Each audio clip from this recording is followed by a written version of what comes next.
तो इस वीडियो के अंदर मैं पूरे के पूरे इंग्लिश के chapter 1 the fun they had को एक्सप्लेन करूंगा, वो ये बहुत ज़्यादा अच्छे एनिमेशंस और विजुअल्स के साथ। फिर बिना टाइम वेस्ट किए शुरू ही करते हैं। तो इस चैप्टर के अंदर हमारे पास दो मेन कैरेक्टर हैं, एक है टॉमी और एक है मार्जी। मार्जी एक 11 साल की लड़की है और टॉमी एक 13 साल का लड़का होता है। ये पूरी की पूरी जो स्टोरी है वो प्रेजेंट के अंदर नहीं, फ्यूचर के अंदर लिखी गई है। मतलब 2025 की बात नहीं, ये 2157 की बात है, जब सारी की सारी पढ़ाई किताबों की जगह स्क्रीन से होती थी। मार्जी को अपनी डायरी के अंदर हर रात लिखने की आदत थी, तो फिर उसने 17 मई 2157 को लिखा, today Tommy found a real book. मतलब उस दिन टॉमी को एक रियल बुक मिली। ये अब हमारे लिए तो इतनी ज़्यादा बड़ी बात है नहीं, लेकिन फ्यूचर के अंदर जब कंप्यूटर से ही पढ़ाई होती है और किताब से पढ़ाई होती ही नहीं है, तो फिर तब उन्हें ये बहुत ज़्यादा नई और इंटरेस्टिंग बात लगी होगी, क्योंकि उन्होंने फिजिकल बुक तो पहले कभी देखी नहीं होगी ऐसी। वो तो कंप्यूटर से पढ़ाई करते थे ना। मार्जी के ग्रैंडफादर ने एक दिन बताया था कि जब वो छोटे थे तब उनके ग्रैंडफादर ने बताया था उन्हें कि एक टाइम था जब स्टोरीज सिर्फ पेपर पे प्रिंट हुआ करती थी। मतलब बहुत पहले से बुक्स का यूज बंद हो चुका था और सिर्फ कंप्यूटर यूज करते थे सीखने के लिए। मार्जी और टॉमी ने जब पेजेस पलटे बुक के, जो येलो थे और ज्यादा रिंकल से हो गए थे, तो उन्हें बहुत ज्यादा अजीब सी लगी है बुक। और उन्हें ये बात बहुत फनी लगी कि जो वर्ड्स है वो सिर्फ स्टिल ही रह सकते हैं, वो मूव नहीं कर रहे थे, क्योंकि उन्हें स्क्रीन से पढ़ने की आदत हो गई थी और स्क्रीन के अंदर वर्ड्स मूव कर सकते थे। टॉमी को ये बुक बहुत ज्यादा बड़ी वेस्ट लगी। उसने कहा, what a waste, when you are through with the book you just throw it away. I guess our television screen must have had a million books on it and it's good for plenty more. I wouldn't throw it away. मतलब उसे लगा जब book खत्म कर दी तो उसको फेंक ही देते होंगे, जिससे पेपर भी वेस्ट हो रहा है। लेकिन उसकी जो टेलीविजन स्क्रीन थी उसके अंदर तो करोड़ों बुक्स आ सकती थी, तो टेलीविजन स्क्रीन को थोड़ी फेंकेगा वो। मार्जी ने टॉमी से पूछा कि तुम्हें ये बुक कहाँ मिली। टॉमी ने उसे बताया कि उसको वो बुक उसके घर में मिली, उसके एटिक में। एटिक एक स्टोर रूम टाइप्स की जगह होती है जो रूफ के जस्ट बिलो ऐसी होती है। मार्जी ने टॉमी से पूछा, ये बुक किस चीज के बारे में है। तो फिर टॉमी ने बताया कि ये बुक स्कूल के बारे में है।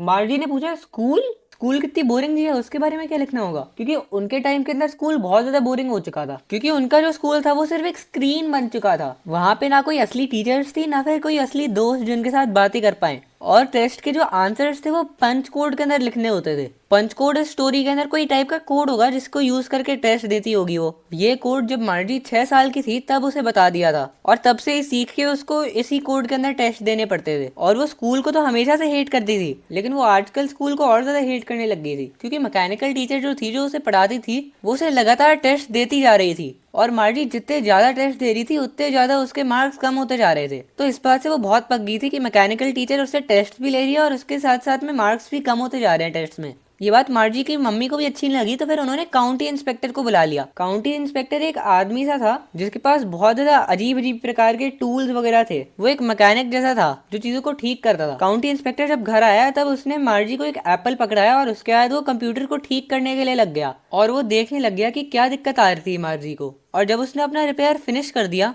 तब उसने बताया कि ये मार्जी की गलती नहीं थी। उसने कहा, I think the geography sector was geared a little too quick. मतलब मार्जी को अपने लेवल से ऊपर वाली पढ़ाई करनी पड़ रही थी। तो जब इतना ज्यादा हेट करती थी मार्जी स्कूल को, तो इसलिए उसने टॉमी से पूछा कि स्कूल के बारे में कोई क्यों लिखना चाहेगा। तो टॉमी ने कहा, because it's not our kind of school stupid, this is the old kind of school that they had hundreds and hundreds of years ago. मतलब ये हमारे आजकल वाले स्कूल की बात नहीं कर रहे, ये पुराने वाले स्कूल्स की बात कर रहे हैं। टॉमी ने जब मार्जी को ये एटीट्यूड दिखा के कहा तो यार मार्जी हर्ट हो गई। उसने कहा, well I don't know what kind of school they had all that time ago. मतलब मुझे थोड़ी पता कि उस टाइम के अंदर क्या स्कूल था। फिर टॉमी ने उसको कंटिन्यू किया बताना कि उनके पास एक टीचर तो था, लेकिन वो एक नॉर्मल टीचर नहीं था जो सिर्फ स्क्रीन के अंदर होता है, वो एक आदमी था। मार्जी इस बात पे शॉक हो गई और उसने सोचा कि इंसान एक टीचर कैसे हो सकता है, क्योंकि उनके टाइम में तो टीचर सिर्फ स्क्रीन पे होती थी। तो मार्जी ने कहा, a man isn't smart enough. मतलब एक इंसान इतना स्मार्ट थोड़ी है कि वो पढ़ा दे लोगों को। टॉमी ने बताया, sure he is, my father knows as much as my teacher. Tommy ने मतलब बेसिकली कहा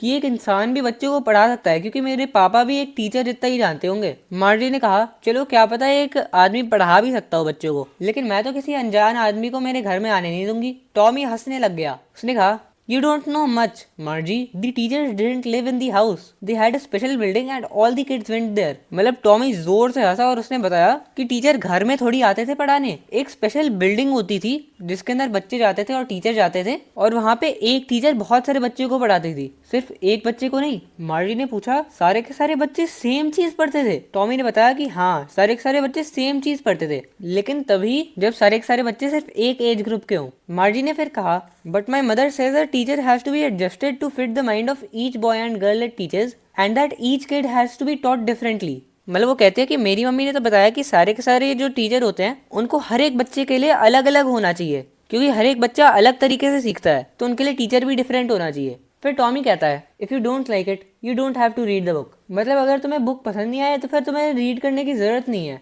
मार्जी कहती है I didn't say I didn't like it, मतलब मैंने ये तो नहीं कहा कि मुझे पसंद नहीं आया, क्योंकि उसको इस टाइप के स्कूल्स खुद भी पसंद आए थे। तभी मार्जी की मम्मी ने उसे स्कूल के लिए बुला लिया।